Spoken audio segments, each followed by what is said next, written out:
ଯାତ୍ରା ନଭେମ୍ବର 24ରୁ କଟକ ଐତିହାସିକ ବାଲିଯାତ୍ରା ଉପର ତଳ ପଡ଼ିଆରେ ହେବ ଆୟୋଜନ। ନଭେମ୍ବର 24ରୁ ବିଶ୍ୱ ପ୍ରସିଦ୍ଧ ବାଲିଯାତ୍ରା ଆସନ୍ତା ନଭେମ୍ବର ମାସ 24 ତାରିଖରୁ ଆରମ୍ଭ ହେବାକୁ ଯାଉଛି କଟକ ଐତିହାସିକ ବାଲିଯାତ୍ରା, ଯାହା ଡିସେମ୍ବର 1 ଯାଏଁ ଚାଲିବ ବୋଲି ସୂଚନା ଦେଇଛନ୍ତି କଟକ ଜିଲ୍ଲାପାଳ ଦତ୍ତାତ୍ରେୟ ଭାଉ ସାହେବ ସିନ୍ଧେ। ସେ ଆହୁରି ମଧ୍ୟ କହିଛନ୍ତି ଯେ ଚଳିତ ବର୍ଷ ବାଲିଯାତ୍ରା ପୂର୍ବ ବର୍ଷ ଅପେକ୍ଷା ଭବ୍ୟ ହେବ।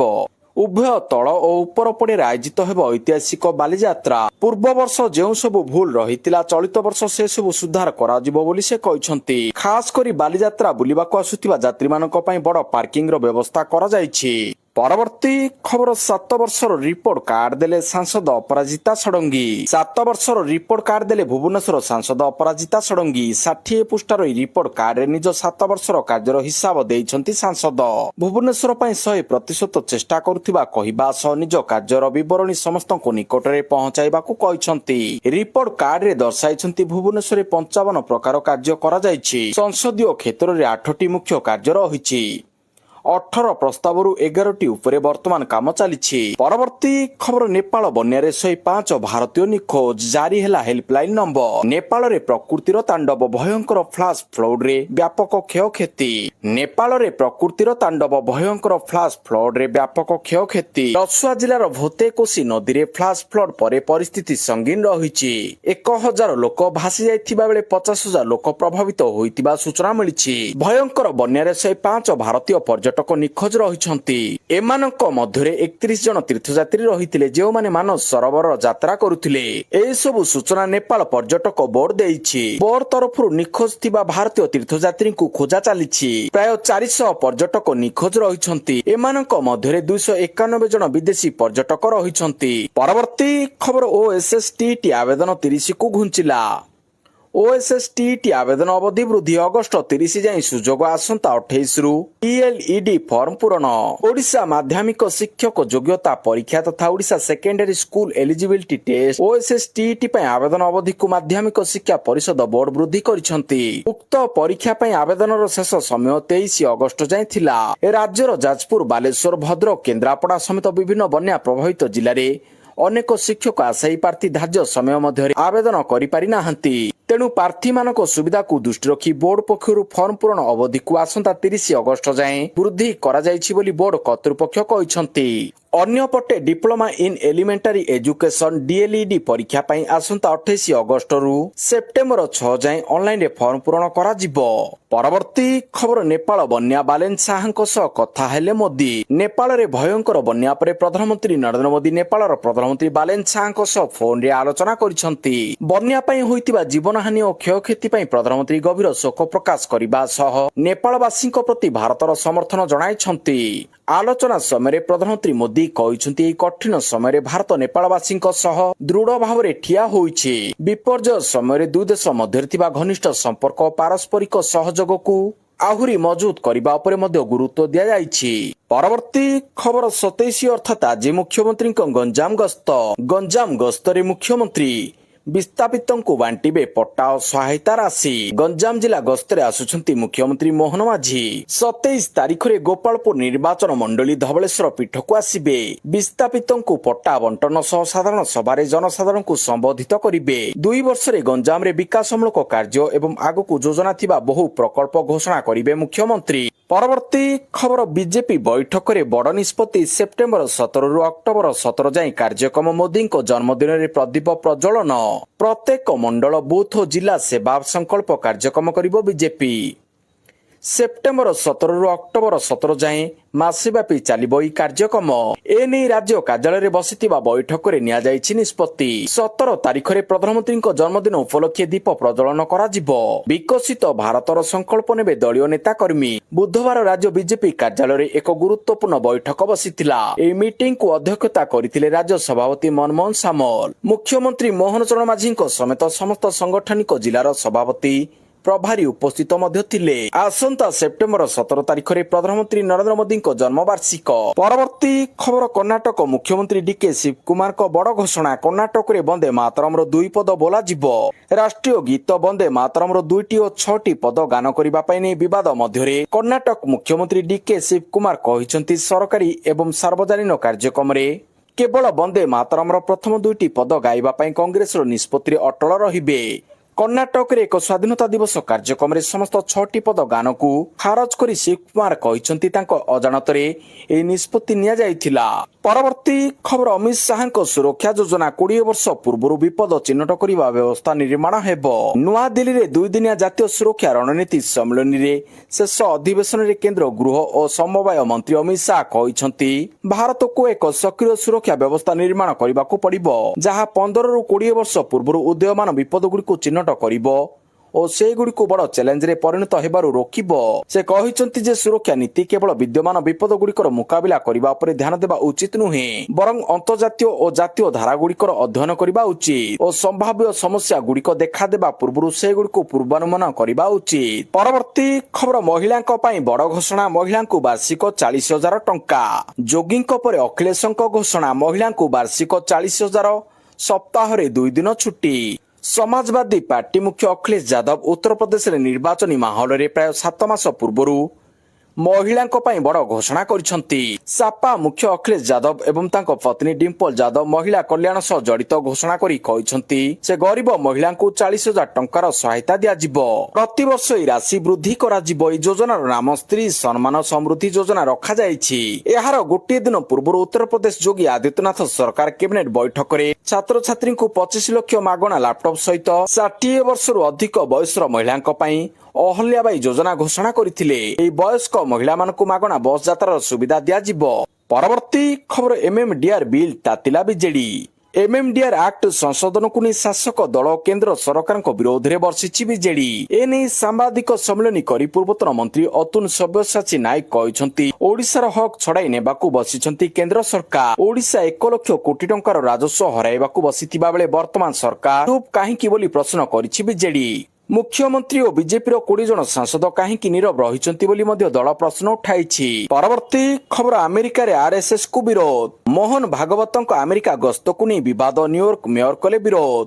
ନ୍ୟୁୟର୍କ ସିଟିର ପ୍ରଥମ ଭାରତୀୟ ଆମେରିକୀୟ ମେୟର ଜୋହରାନ ମାମଦାନୀ ଅଗଷ୍ଟ 29 ତାରିଖରେ ଅନୁଷ୍ଠିତ ହେବାକୁ ଥିବା RSS ମୁଖ୍ୟ ମୋହନ ଭାଗବତଙ୍କ କାର୍ଯ୍ୟକ୍ରମକୁ ଦୃଢ଼ ବିରୋଧ କରି ଏହାକୁ ଅତ୍ୟନ୍ତ ଚିନ୍ତାଜନକ ବୋଲି କହିଛନ୍ତି। ସେ ସ୍ପଷ୍ଟ ଭାବରେ କହିଛନ୍ତି ମୁଁ ମାଡିସନ ସ୍କୋୟାର ଗାର୍ଡେନରେ ହେବାକୁ ଥିବା ବିଶାଳ ରାଲିକୁ ସମର୍ଥନ କରୁନାହିଁ। ପରବର୍ତ୍ତୀ ଖବର ହରମୁଜରେ ଅସ୍ଥାୟୀ କରିଡର ପାଇଁ ଇରାନ ଏବଂ ଓମାନ ମଧ୍ୟରେ ସହମତି।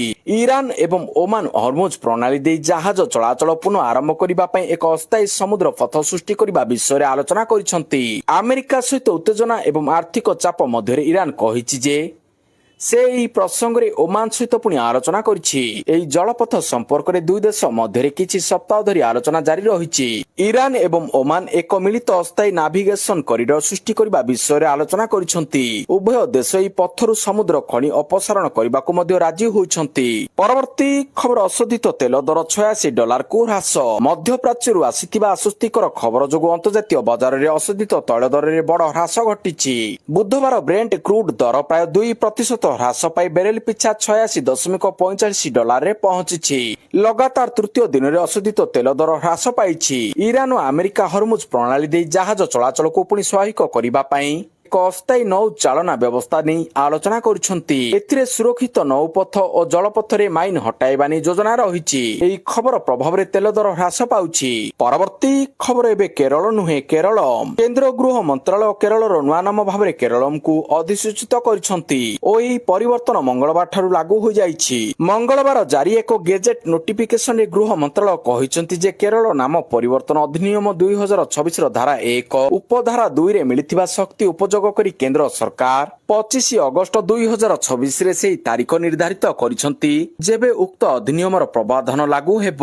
ଗଣମାଧ୍ୟମ ରିପୋର୍ଟ ଅନୁସାରେ ଚଳିତ ମାସ ପ୍ରାରମ୍ଭରେ ରାଷ୍ଟ୍ରପତି ଦ୍ରୌପଦୀ ମୁର୍ମୁ କେରଳର ନାମ ବଦଳାଇ କେରଳମ୍ କରୁଥିବା ବିଲ୍କୁ ମଞ୍ଜୁରୀ ଦେଇଥିଲେ। ଏହାପରେ ଏହି ଆଇନ ପ୍ରଣୟନ କରାଯାଇଛି। ପରବର୍ତ୍ତୀ ଖବର ନେପାଳରେ ପ୍ରଳୟଙ୍କାରୀ ବନ୍ୟା ପରେ ବିହାରରେ ହାଇ ଆଲର୍ଟ। ସମ୍ରାଟ ଚୌଧୁରୀ ସହ ଜରୁରୀ ଆଲୋଚନା କଲେ ଅମିତ ଶାହା। ପଡୋଶୀ ଦେଶ ନେପାଳରେ ପ୍ରକୃତିର ତାଣ୍ଡବ ଦେଖିବାକୁ ମିଳିଛି। ଚୀନ ସୀମା ସହ ସଂଲଗ୍ନ ତିବ୍ବତ ନିକଟସ୍ଥ ରସୁଆ ଜିଲ୍ଲାରେ ଭୟଙ୍କର ଭୂସ୍ଖଳନ ସାଙ୍ଗକୁ ଜଳ ପ୍ରଳୟ ସୃଷ୍ଟି ହୋଇଛି ଯେଉଁଥିରେ ଏପର୍ଯ୍ୟନ୍ତ 16 ଜଣଙ୍କ ମୃତ୍ୟୁ ହୋଇଥିବା ଜଣାପଡ଼ିଥିବା ବେଳେ 5 ଭାରତୀୟଙ୍କ ସମେତ ହଜାର ହଜାର ଲୋକ ଭାସି ଯାଇଥିବା ଆଶଙ୍କା କରାଯାଉଛି। ନେପାଳର ଏହି ସାଂଘାତିକ ସ୍ଥିତି ଯୋଗୁଁ ଏବେ ସୀମାନ୍ତ ରାଜ୍ୟ ବିହାର ଉପରେ ବନ୍ୟା ବନ୍ୟାର ବଡ଼ ବିପଦ ମାଡ଼ି ଆସିଛି। ଏହାକୁ ଦୃଷ୍ଟିରେ ରଖି ସମଗ୍ର ଉତ୍ତର ବିହାରରେ ପ୍ରଶାସନ ପକ୍ଷରୁ ହାଇ ଆଲର୍ଟ ଜାରି କରାଯାଇଛି। ପରବର୍ତ୍ତୀ ଖବର, ରାକ୍ଷୀ ପୂର୍ଣ୍ଣିମା ପାଇଁ କ୍ରୁଟର ବଡ଼ ଅଫର, ଫ୍ରିରେ ବସରେ ଯାତ୍ରା କରିବେ ମହିଳା। ରାକ୍ଷୀ ପୂର୍ଣ୍ଣିମାରେ ମହିଳାଙ୍କ ପାଇଁ କ୍ରୁଟର ବଡ଼ ଅଫର। ରାକ୍ଷୀ ପୂର୍ଣ୍ଣିମା ଦିନ ଆମ ବସରେ ମାଗଣା ଯିବେ ମହିଳା। 7 ସହରରେ ଉପକୃତ ହେବେ 1 ଲକ୍ଷରୁ ଉର୍ଦ୍ଧ୍ୱ ମହିଳା ଯାତ୍ରୀ। ମହିଳାଙ୍କ ନିରାପଦ ଓ ସୁବିଧାଜନକ ଯାତାୟାତ ପ୍ରତି ନିଜର ପ୍ରତିବଦ୍ଧତାକୁ ଦୃଢ଼ କରିବା ଉଦ୍ଦେଶ୍ୟରେ କ୍ରୁଟ ପକ୍ଷରୁ ରକ୍ଷାବନ୍ଧନ ଅବସରରେ ଅଗଷ୍ଟ 27ରେ ସମସ୍ତ ମହିଳା ଯାତ୍ରୀଙ୍କ ପାଇଁ ଆମ ବସରେ ମାଗଣା ଯାତ୍ରା ସୁବିଧା ଘୋଷଣା କରାଯାଇଛି। ଏହି ସୁବିଧା ଭୁବନେଶ୍ୱର, କଟକ, ପୁରୀ, ରାଉରକେଲା, ସମ୍ବଲପୁର, ବ୍ରହ୍ମପୁର ଓ କେନ୍ଦୁଝର ସହରରେ ଚଳାଚଳ କରୁଥିବା ସମସ୍ତ ଆମ ବସ୍ ସେବାରେ ଉପଲବ୍ଧ ହେବ। ଏହି ପଦକ୍ଷେପ ଦ୍ୱାରା ଦିନକରେ ପ୍ରାୟ 1 ଲକ୍ଷରୁ ଉର୍ଦ୍ଧ୍ୱ ମହିଳା ଯାତ୍ରୀ ଉପକୃତ ହେବେ ବୋଲି ଆଶା କରାଯାଉଛି। ପ୍ରତ୍ୟେକ ମହିଳା ଯେପରି ନିରାପଦ, ସୁବିଧାଜନକ ଓ ଆର୍ଥିକ ଭାରମୁକ୍ତ ଭାବରେ ଯାତ୍ରା କରିପାରିବେ, ତାହା ଏହି ପଦକ୍ଷେପର ମୁଖ୍ୟ ଉଦ୍ଦେଶ୍ୟ। ପରବର୍ତ୍ତୀ ଖବର, ଭାରତରେ ବଢୁଛି ସାପ କାମୁଡା ମାମଲା, ବାର୍ଷିକ 13 ଲକ୍ଷରୁ ମଧ୍ୟ ଅଧିକ ଆସୁଛି ଅଭିଯୋଗ। ଭାରତରେ ସାପ କାମୁଡା ମାମଲା ବିଶ୍ୱରେ ସର୍ବାଧିକ। ଏକ ଅଧ୍ୟୟନରୁ ବାର୍ଷିକ ସର୍ପଦଂଶନ ଭାରତରେ ସର୍ବାଧିକ ବୋଲି ଜଣାପଡ଼ିଛି। Liverpool school of tropical medicine ବୈଜ୍ଞାନିକଙ୍କ ଅନୁସାରେ ବର୍ଷକୁ ପାଖାପାଖି 21ରୁ 70 ଲକ୍ଷ ଲୋକେ ସାପ କାମୁଡାର ଶିକାର ହୁଅନ୍ତି। ଏଥିରୁ କେବଳ ଭାରତରେ 13 ଲକ୍ଷ ଲୋକେ ଥିବା ଜଣାପଡ଼ିଛି। ଏହି ମାମଲାରେ ଭାରତ ପଛକୁ ରହିଛି ନାଇଜେରିଆ। ଏଠାରେ ବାର୍ଷିକ 6,66,000 ଲୋକେ ସାପ କାମୁଡାରେ ଆକ୍ରାନ୍ତ ହୁଅନ୍ତି। ପରବର୍ତ୍ତୀ ଖବର, କେନିଆକୁ ଭାରତର ପେଟ୍ରୋଲ ରପ୍ତାନୀ। ଆଫ୍ରିକୀୟ ଦେଶ କେନିଆକୁ ଭାରତ ବିପୁଳ ପରିମାଣର ପେଟ୍ରୋଲ ବିକ୍ରି କରୁଛି।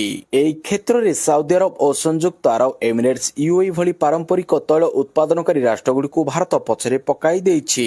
ଏହି ତୈଳ ଆମଦାନୀକାରୀ ଦେଶ ହୋଇଥିବା ସତ୍ତ୍ୱେ ଭାରତ ବିଶୋଧନାଗାର କ୍ଷମତା ସ୍ଥାପନରେ ଯଥେଷ୍ଟ ଆଗରେ ଥିବାରୁ ଇନ୍ଧନ ରପ୍ତାନୀ କରିବା ଭଳି ସ୍ଥିତିରେ ରହିଛି। 2025 ଜୁଲାଇ ତୁଳନାରେ 2026 ଜୁଲାଇରେ କେନିଆକୁ ତେଲ ରପ୍ତାନୀରେ 151.41% ବୃଦ୍ଧି ହୋଇଛି।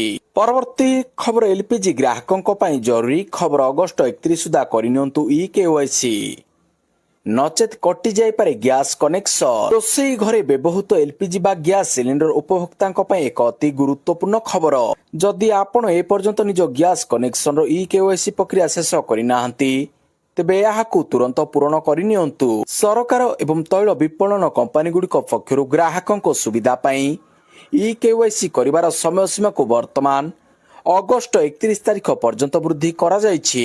ନିର୍ଦ୍ଧାରିତ ତାରିଖ ସୁଦ୍ଧା ଏହି ପ୍ରକ୍ରିୟା ସମ୍ପୂର୍ଣ୍ଣ ନହେଲେ ଗ୍ରାହକମାନେ ନିଜର ଗ୍ୟାସ୍ କନେକ୍ସନ ହରାଇ ପାରନ୍ତି କିମ୍ବା ଆକାଉଣ୍ଟକୁ ଆସିଥିବା ସବସିଡି ରାଶିରୁ ବଞ୍ଚିତ ହୋଇପାରନ୍ତି।